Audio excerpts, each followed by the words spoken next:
بسم اللہ الرحمن الرحیم۔ ہر بات سے پہلے ایک بات کان کھول کر سن لی جائے کہ نبی صلی اللہ علیہ وآلہ وسلم کی محبت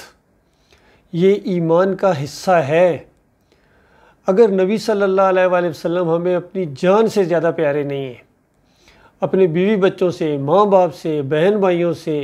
ہر چیز سے زیادہ مخلوق میں کوئی چیز ان سے پیاری نہیں ہونی چاہیے، تو اگر کوئی ان کو پیارا نہیں رکھتا ہے تو وہ مومن نہیں ہے۔ باقی اللہ کا معاملہ تو وہ تو مالک ہے۔ الذین آمنوا اشد الحب للہ، کہ جو مومن ہیں، اصلی مومن ہیں، وہ اللہ سے بڑی شدید محبت کرتے ہیں، شدت کی حد تک جاتے ہیں، آخری حد تک جانے کی کوشش کرتے ہیں، جس طرح ایک فرما بردار غلام ہوتا ہے، اور عبد تو اس سے بھی اگلی سٹیج ہے، عبد جو اصلی عبد ہوتا ہے وہ بہت زیادہ محبت کرتا ہے اللہ اپنے مالک سے۔ اور نبی کے ساتھ محبت بھی اللہ کی وجہ سے ہے کہ وہ ہمارے مالک کے فرما بردار تھے، ہمارے مالک کا پیغام انہوں نے پہنچایا، ہمارے مالک کی بندگی کی انہوں نے، اور اس بندگی کی طرف بلایا اور تکلیفیں اٹھائیں، لیکن پیچھے نہیں ہٹے ہیں۔ تو یہ محبت خالص اللہ کی وجہ سے، الحب للہ والبغض للہ، اللہ کی وجہ سے محبت اور اللہ ہی کی وجہ سے بغض، یعنی ہمیں نبی علیہ السلام سے جو محبت ہے، سارے انبیاء سے جو محبت ہے، صحابہ اکرام سے محبت ہے، تابعین سے، تبع تابعین سے محبت ہے، حتیٰ کہ فرشتوں سے محبت ہے، اور جس چیز سے بھی محبت ہے وہ اللہ کی وجہ سے ہے۔ یہ چیز اپنے ذہن میں رکھیے۔ پھر نبی صلی اللہ علیہ وآلہ وسلم سے سچی محبت کا تقاضا یہ ہے کہ نبی صلی اللہ علیہ وآلہ وسلم نے خود بتایا، من احب سنتی فقد احبنی ومن احبنی کان معی فی الجنہ، کہ جس نے میری سنت سے محبت کی اس نے دراصل صحیح معنوں میں میرے سے محبت کی، باقی سارے جھوٹے ہیں۔ سنت سے محبت، اور نبی علیہ السلام کی پہلی سنت جانتے کیا ہے؟ تمام انبیاء کی اور خاص کر آخری نبی صلی اللہ علیہ وآلہ وسلم کی پہلی محبت یہ اللہ کی وحدانیت کو ماننا ہے، اللہ کی توحید کو ماننا، اللہ کے اوپر ایمان رکھنا، اللہ کو مشکل کشا سمجھنا، اللہ کو حاجت روا سمجھنا، بغیر واسطے وسیلے کے اللہ کو پکارنا، اس کو سجدے کرنا، رکوع کرنا، اس کے لیے نمازیں پڑھنا، اس کے لیے تکلیفیں اٹھانا، اس سے محبت کرنا، یہ سب سے پہلی سنت ہے۔ اور یہ نبی علیہ السلام کا طریقہ ہے۔ تو جس نے اس طریقے کو اپنایا، اللہ کو مانا اس نے، اور پھر اللہ سے ڈر کر زندگی بسر کی، یہ صحیح معنوں میں نبی صلی اللہ علیہ وآلہ وسلم کے دوست ہیں، ان کے ساتھی ہیں، ان کے امتی ہیں، اور کل قیامت کے دن انہی کے ساتھ ہوں گے۔ جس نے جس سے محبت کی وہ انہی کے ساتھ ہوگا۔ تو اس کا مطلب یہ ہے نبی علیہ السلام کی سنت کو اپنایا جائے۔ دیکھیے صحابہ اکرام نے اس کی ایک بہترین مثال قائم کی تھی، اور انہوں نے اپنی جانوں کے قلعے بنائے، بیویوں کو، بیوہ بچوں کو یتیم کرایا اس دعوت کی وجہ سے جو نبی علیہ السلام لے کر اٹھے ہیں۔ تو یہ صحیح معنوں میں محبت ہے۔ اور پھر دیکھیے اللہ تعالیٰ نے بھی کیا معیار قائم کیا، کیونکہ محبت کے دعوے تو اللہ کے ساتھ بھی بڑے بڑے کرتے ہیں لوگ، ہمیں اللہ سے بڑی محبت ہے، ہمیں اللہ سے بڑی محبت ہے، اللہ ہمارے دل میں ہے، اس طرح کی باتیں بڑے کرتے ہیں۔ تو اللہ تعالیٰ نے کہا کہ ان کو بتاؤ، قل ان کنتم تحبون اللہ فاتبعونی، کہ اگر تم واقعی اللہ سے محبت کرتے ہو تو ان کو بتاؤ میری پیروی کرو، میں جس طرح زندگی بسر کر رہا ہوں یہ صحیح طریقہ ہے جو اللہ کو پسند ہے۔ ایک غلام اس طرح ہوتا ہے، میں اس کی غلامی کر رہا ہوں، اس کی بندگی کر رہا ہوں، مجھے اس کا بندہ ہونے میں فخر ہے، بندہ ہونے میں کوئی عار نہیں ہے، اور میری حیثیت یہ ہے کہ میں اس کا بندہ ہوں اور اس کا رسول ہوں۔ تو بس جو چیز میں تمہیں بتا رہا ہوں میری پیروی کرو، پھر تم سے اللہ محبت کرے گا کہ جو دین میں لے کے آیا ہوں۔ آج ہمارے ان مسلمانوں کے اندر ایک بہت بڑا المیہ یہ پیدا ہو گیا ہے کہ یہ عاشق رسول بھی اپنے آپ کو کہتے ہیں، بے شمار ہیں ان کے، محبت نہیں کرتے، سنت کے اوپر عمل نہیں کریں گے، نبی علیہ السلام کا طریقہ نہیں اپنائیں گے، طریقے ان کے اپنے ہیں، ان کے بزرگوں کے، ان کے اکابرین کے چلیں گے، لیکن عاشق رسول ہیں جی۔ اور پھر اسی عاشق رسول کے سامنے اگر توحید کی دعوت رکھی جائے، قرآن کی دعوت رکھی جائے، نبی علیہ السلام کی زندگی کی دعوت رکھی جائے، صحابہ اکرام کی دعوت رکھی جائے، اس عاشق رسول کو، اس نام نہاد عاشق رسول کو آگ لگ جاتی ہے، یہ کھانے کو دوڑتا ہے، مارنے کو دوڑتا ہے، اور یہ ایسا لفظ انہوں نے ایجاد کر لیا ہے، حالانکہ یہ لفظ کوئی انسان اپنے لیے، اپنی بہن کے لیے، بیٹیوں کے لیے یہ لفظ بولنا پسند نہیں کرتا ہے۔ گھر میں اگر کوئی بندہ کہے اپنے قبیلے کے اندر، خاندان کے اندر اپنی ماں کے لیے کہ میں اپنی ماں کا عاشق ہوں یا بہن کا عاشق ہوں یا بیٹی کا عاشق ہوں، سارے اس کو ماریں گے، کیا کر رہے ہو، بکواس کر رہے ہو، اس انداز سے۔ لیکن اگر وہ کہے بھائی مجھے ماں سے محبت ہے، مجھے بہنوں سے محبت ہے، مجھے اپنی بیٹیوں سے محبت ہے، تو سارے کہیں گے بہت اچھا انسان ہے۔ تو جو اسلامی لفظ ہے وہ محبت کا لفظ ہے، اور یہی چیز صحابہ اکرام، چونکہ وہ اصلی مسلمان تھے، دکھاوے والے نہیں تھے، فراڈیے نہیں تھے، وہ اصلی مسلمان تھے، وہ اللہ سے محبت کرتے تھے، وہ رسول سے محبت کرتے تھے، وہ آپس میں مومنوں سے محبت کرتے تھے، وہ عاشق نہیں تھے ایک دوسرے کے۔ عاشق آج کے دور میں پیدا ہوئے ہیں، اور یہ نبی علیہ السلام کے لیے، نام کے لیے جان بھی دینے کے لیے قربان ہو جائیں گے، کسی کو قتل کرنے کے لیے قربان ہو جائیں گے۔ لیکن ان کی اپنی زندگیاں دیکھیں اور ان کا اپنا پورا طریقہ دیکھیں، ان کی جماعتیں دیکھیں، ان کے سسٹم دیکھیں، تو پوری طرح اس دین کے، یہ اس توحید کے، یہ نہ صرف انکاری ہیں بلکہ دشمن ہیں ان کی اکثریت۔ کوئی لاکھوں کروڑوں خربوں میں ایک ہو، کوئی عالم دین ہو یا کوئی عام آدمی ہو جو صحیح معنوں میں نبی علیہ السلام کا پیروکار ہو اور پوری طرح سنت کے اوپر چلنے کا عملی نمونہ پیش کرے۔ مجھے ایک واقعہ چھوٹا سا یاد آ گیا جو میں نے اپنے کانوں سے سنا ہوا ہے، ڈاکٹر مسعود الدین عثمانی رحمۃ اللہ علیہ، کہ جب انہوں نے دوسرے یہ دیوبندیوں نے وہ ایک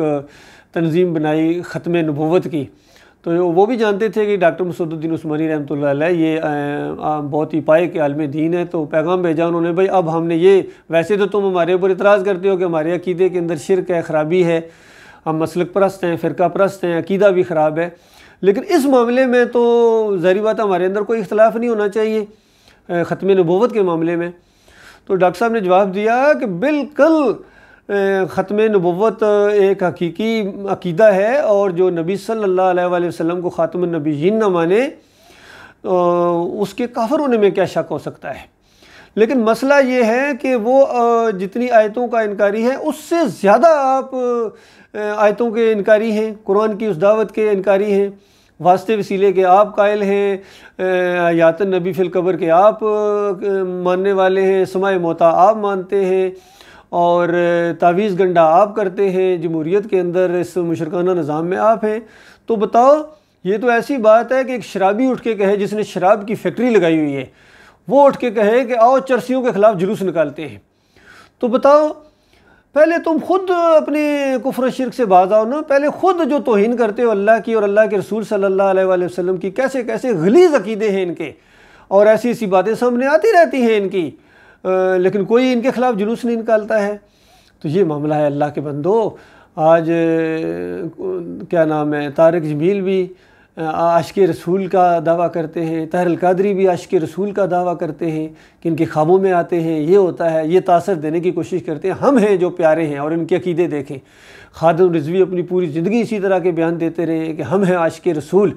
اور ان کے بیانوں کے اندر کتنے کتنے شرکیہ واقعات اور شرکیہ نعروں سے گونجتا رہا پوری زندگی ان کے مجمع۔ تو ان کے سامنے اگر وہ توحید رکھی جائے جو محمد صلی اللہ علیہ وآلہ وسلم نے پیش کی تھی، تو یہ کھانے کو دوڑتے ہیں۔ ابھی بھی ان کے جتنے ماننے والے ہیں، ان کے سامنے اللہ کی توحید اور وحدانیت کو بیان کیا جائے تو ان کو آگ لگ جاتی ہے، یہ مارنے کو دوڑتے ہیں، یہ مسلک پرست ہیں، فرقہ پرست ہیں، اور ایمان خالص کی ان کو ہوا بھی نہیں لگی ہے، کوئی ایک لمحہ بھی ان کے اوپر نہیں آیا۔ یقین کیجئے، ان مسلک پرستوں اور فرقہ پرستوں کے پوری زندگی میں ان کے اوپر ایک لمحہ نہیں آیا ایمان خالص کا۔ اس قدر ان کی کتابیں اٹھا کر دیکھیں، عقائد علماء دیوبند اٹھا کر دیکھیں، اعلیٰ حضرت کے ملفوظات اٹھا کر دیکھیں، محی الدین چشتی کے کتابیں دیکھیں، علی اجویری کی کتابیں دیکھیں جس کے یہ قصیدے پڑھتے ہیں، خود عبد القادر جیلانی کی کتابیں دیکھیں، کتنے کتنے عجیب و غریب عقیدے جو قرآن کی ضد ہیں، وحدت الوجود، وحدت الشہود، حلول کے عقیدے، اللہ ان کے اندر کہتے ہیں کبھی اتر آیا، کبھی یہ کہتے ہیں ہم اللہ کے اندر مکس ہو گئے جا کے، پھر واسطے وسیلے کے شرک اندر ان کے موجود، تعویذ گنڈے کے شرک ان کے اندر موجود، یہ سارے کے سارے جتنے اس انداز سے رہے ہیں، اللہ جانتا ہے ان کے عقیدے خراب ہیں، ان کے عمل جو ہیں وہ تو ہیں ہی، وہ تو مانتے ہیں ہمارے اعمال خراب ہیں، لیکن اصل مسئلہ یہ ہے ان کے عقیدے خراب ہیں۔ تو یہ ایک بہت بڑا مسئلہ ہے کہ اللہ کی توحید کے انکاری اور عاشق رسول بنے ہوئے ہیں جی، بس عاشق رسول ہیں جی۔ اور پھر جنازہ، ان کے جنازے کے اوپر اتنے لوگ تھے، بھائی جنازے کے اوپر اس لیے لوگ تھے کہ اکثریت مشرک ہے، اکثریت کے عقیدے کے اندر خرابی ہے، وہ ایمان نہیں جانتے ہیں۔ اور حیرت ہوتی ہے یہ جو کچھ اور تجزیہ نگار ہیں، خاص کر اولیاء مقبول صاحب بھی اور یہ حقیقت ٹی وی والے بھی اور عمران خان ریاض بھی، وہ بھی انہی نام نہاد عاشق رسول کے گن گا رہے ہیں۔ ان کو اصل میں ایمان کی سمجھ ہی نہیں ہے، دین کی سمجھ ہی نہیں ان کے اندر، یہ بس سیاسی انداز سے اس دین کو لے کر اٹھتے ہیں، تجزیہ کرتے ہیں، اور ایمان خالص کی وہ جو روح ہے ایمان کی وہ اس سے بے خبر ہے، یقین کیجئے، وہ جو صحیح اصلی دین ہے۔ لہٰذا گزارش ہے بھائیوں سے، پوری دنیا سے، ہر ایک صحیح دین کو سمجھنے کی کوشش کرو۔ اللہ کے بندو، اسلام کے اندر کوئی مسلک پرستی نہیں ہے، کوئی فرقہ پرستی نہیں ہے، کوئی یہ جمہوریت کے مشرکانہ طریقے نہیں ہیں، اور جہاں یہ ہے وہاں اسلام نہیں ہے۔ تو لہٰذا ایمان خالص کو اختیار کیا جائے۔ پلٹو، اس شرک کی وجہ سے تمہارے اعمال برباد ہے، یاد رکھیے۔ اگر تمہارے عقیدے کے اندر یہ شرکیں رہ گئیں، یا علی مدد کی پکاریں، یا رسول مدد کی پکاریں، یا غوث مدد کی پکاریں، 11ویں 12ویں تعزیہ اور کنڈے اور محرم کی سبیلیں، شربت، یہ ساری، اور چڑھاوے، عرس، میلے، چمٹے، یہ سب کچھ ڈھول ڈھمکے اگر آپ کے عقیدے کے اندر رہے، تو اس کے بعد مرنے کے بعد پوری دنیا کے مفتی آپ کا جنازہ پڑھیں، پوری دنیا کے پھول آپ کے اوپر پھینک دیے جائیں، اور پوری دنیا کے مفتی بھی آپ کے اوپر شہید اور عاشق رسول اور نہ جانے کیسے کیسے فتوے دیں، اور پوری دنیا آپ کو قائد اور قائد ملت اور بابائے قوم کی حیثیت سے یاد کرے، لیکن یاد رکھنا مرنے کے ساتھ وہ آگ لگے گی، بجھائے نہ بجھے گی، کیونکہ اللہ تعالیٰ نے اس کائنات کو ایمان عقیدے کے لیے بنایا ہے، توحید کے لیے بنایا ہے، اور شرک ناقابل معافی جرم ہے۔ اللہ تعالیٰ نے کتنا زور دے کے کہا کہ تم کیا چیز ہو، یہ انبیاء بھی شرک کرتے تو میں ان کا کیا کرایا غارت کر دیتا۔ بتائیے انبیاء سے زیادہ کون توحید کا ماننے والا اور اعمال کرنے والا ہے؟ اور پھر آخری نبی محمد صلی اللہ علیہ وسلم کو سورہ زمر کے آخری رکوع میں فرمایا لَإِنْ أَشْرَكْتَ، اگر تو نے بھی شرک کیا تو تمہارا سارا عمل ضائع ہو جائے گا۔ تو اللہ کے بندو، اس طرح اللہ تعالیٰ نے، تو بتائیے انبیاء شرک کریں تو ان کے اعمال ختم ہو جائیں، اور یہ صوفی شرک کریں، اعلیٰ حضرت شرک کریں، خادم رضوی صاحب شرک کریں، طارق جمیل صاحب شرک کریں، اور طاہر القادری صاحب شرک کریں، فضل الرحمان شرک کریں، اور یہ فرقے مسلک شرک کے اندر ڈوبے ہوئے ہیں۔ شیعوں کا تو کہنا ہی کیا، قادیانیوں کا، سارے کے سارے شرک کے اندر ملوث ہیں، اللہ جانتا ہے۔ لہذا ضرورت اس بات کی ہے، کلمہ پڑھو، لا الہ الا اللہ محمد رسول اللہ۔ ایک کلمے کے دو حصے ہیں، ایک ہی کلمہ ہے، اس کے دو حصے ہیں۔ پہلا لا الہ الا اللہ، پہلی بات یہ مانو کہ اللہ کے علاوہ کوئی الہ نہیں ہے، کوئی داتا دستگیر مشکل کشا حاجت روا نہیں ہے، کوئی پکارے جانے کے لائق نہیں ہے، نظر و نیاز کے لائق نہیں ہے، بھروسے کے لائق نہیں ہے، کوئی حاضر ناظر نہیں ہے، وہ اللہ ہے، صرف ہر جگہ دیکھنے والا ہر چیز کو۔ اور اس کے اندر اگر کوئی انکار کرے تو بتاؤ، وہ تو ختم ہو گیا مسئلہ، یہاں ہی کلین بولڈ ہو گیا، محمد رسول اللہ تو آگے ہے۔ تو جس طرح محمد رسول اللہ کوئی نہیں مانتا ہے، اس کا لا الہ الا اللہ بھی نہیں چلے گا، اور جو لا الہ الا اللہ کو نہیں مانتا ہے اس کا محمد رسول اللہ نہیں چلے گا۔ لہذا دونوں چیزیں مانو کہ اللہ کے علاوہ کوئی معبود نہیں ہے، کوئی داتا دستگیر مشکل کشا حاجت روا نہیں ہے، آخری نبی ہے محمد صلی اللہ علیہ وآلہ وسلم، رسول ہیں، اللہ نہیں ہے، اللہ کے ساتھ شریک نہیں ہے۔ یہ نہیں کہ اللہ کا پکڑا چھڑائے محمد اور محمد کا پکڑا کوئی نہیں چھڑا۔ اگر یہ آپ کے عقیدے ہیں تو بتاؤ پھر تم نبی علیہ السلام کو نہیں مانتے ہو۔ کل قیامت کے دن وہ آپ کی ساری پوجا پاٹ پکاروں کا انکار کر دیں گے، اور نبی علیہ السلام بتائیں گے یا اللہ،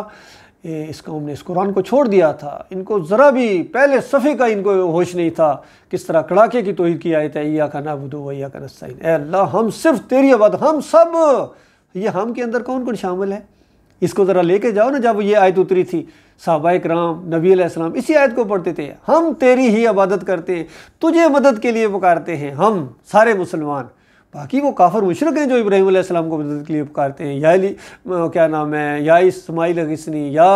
ابراہیم اغثنی، اس طرح کی باتیں کہتے ہیں۔ آج ہماری قوم بھی اسی طرح پکارنا شروع ہو گئی ہے، یا علی مدد، یا رسول مدد، یا غوث مدد۔ تو بتاؤ کہاں گیا آپ کا ایاک نعبد و ایاک نستعین؟ یہ پڑھنے کے بعد پھر مزاروں کے سامنے جا کے سجدے کرتے ہو، رکوع کرتے ہو، پیروں کی پنڈلیاں دباتے ہو، کہاں گیا آپ کا لا الہ الا اللہ محمد رسول اللہ؟ لہذا غور کیجئے اللہ کے بندو، سوچئے کہاں پہنچ گئے ہو۔ اللہ تعالیٰ غور و فکر کرنے اور اس کے بہترین پہلو کے اوپر عمل کرنے کی توفیق عطا فرمائے۔ یہ بات میں نے جان ہتھیلی پر رکھ کر کی ہے، مجھے پتہ ہے اس کا ریئیکشن ہوگا، کیونکہ ایمان کے اندر خرابی آ چکی ہے، لوگ غور ہی نہیں کرتے، سوچتے ہی نہیں ہیں، اور ان مولویوں کا دین چلتا ہے، جدھر جا کے یہ کر لیں لوگ دوڑ پڑتے ہیں۔ لیکن اللہ تعالیٰ ہمارا حامی و ناصر ہے، حسبی اللہ و نعم الوکیل، نعم المولا و نعم النصیر۔